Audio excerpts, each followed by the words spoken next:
జాడ చెప్పలేదు. ఆనాడు ద్రౌపది దేవి ఏమాని శాపన పెట్టింది. ఒరే చంపన్న, నేనెట్లా చెట్టు తిరుక్కుంటే ఏడుచుకుంటా పోతున్నాను రానున్న లోకం లోపల. ఓ చంపన్న, అటువంటి నీయో మీరేమో అడవిలో ఏడవాల చెట్లల్ల గుట్టలల్లా అడవి లోపల మీరేడవాలే.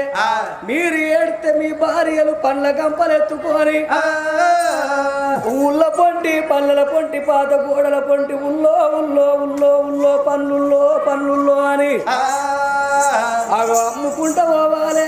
కష్టం లేదు, ఏడుపు కావాలరా. నేను ఎట్లా ఏడుచుకుంటా పోతాను, మీ భార్యలు కూడా గట్ల ఏడుచుకుంటా పోతానరా అని ఆనాడు ద్రౌపది శాపన పెట్టలేదా? ఆ ద్రౌపది దేవి శాపన పెట్టినట్టుగా అమ్మవారు చూడు పాయిరాల పాపమ్మ పండ్ల కంపనెత్తుకున్నది.